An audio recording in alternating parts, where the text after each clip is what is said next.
Welcome to Female Sexual Arousal Pattern Explained, but for purposes of clickbait, how women get horny.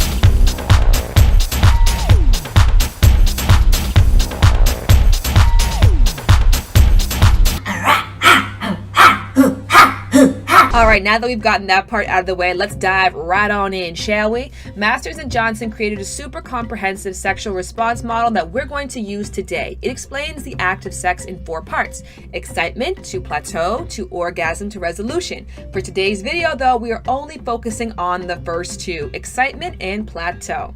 During the excitement phase, a woman sees something or someone attractive. At this point, her pupils may dilate, her heart rate increases, her skin will flush, her lips may deepen in color and become larger in size. And this rush also reduces cognitive thinking, which is why in this phase, we often say and do things a little out of the ordinary for us. Now, most of us experience excitement several times a day, but usually nothing goes down and that kind of just goes away. When we actually engage with another human being, or we're on the computer and we see something particularly interesting, that is when we move into plateau phase.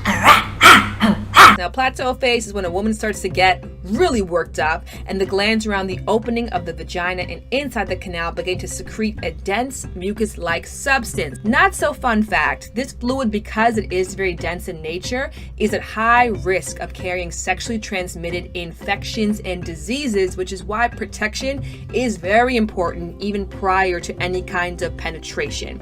Now, during this time also, the nipples become erect, and most importantly, the vaginal canal lengthens, sometimes double, approximately 8 inches, and the muscles relax. I want to direct your attention over to terrible diagram number 2, where we'll talk about the clitoris.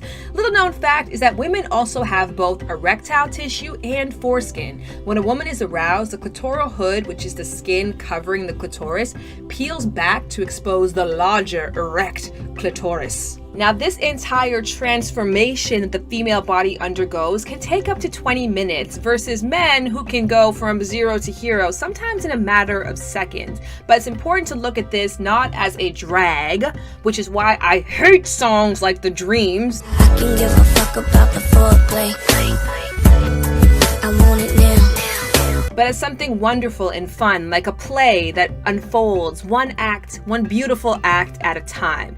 Also, what's super important is if you skip this part, a lot of women complain that sex is uncomfortable and painful. That's right, dry, tight, the cervix is hanging too low. And when sex is painful, it is not desired. When it's not desired, you end up not having a great reciprocal sex life. So now that you guys have the basic facts, I urge you, start asking questions or experimenting with your own body. How does your own sexual response cycle work? How does arousal work for you? How long does it usually take? And what do you need? All of these fun answers to these questions will allow you to get the most out of and enjoy the experience in order to get to the orgasm phase, which we won't cover in this video, but stick around, kids. You might learn a thing or two more. Looks good, smells good, feels good, but most importantly is like her authentic self. Also, you know, I like some soft lips, you know what I'm saying? That also helps. Here's a list of 5 women that I think could get the business on a lip.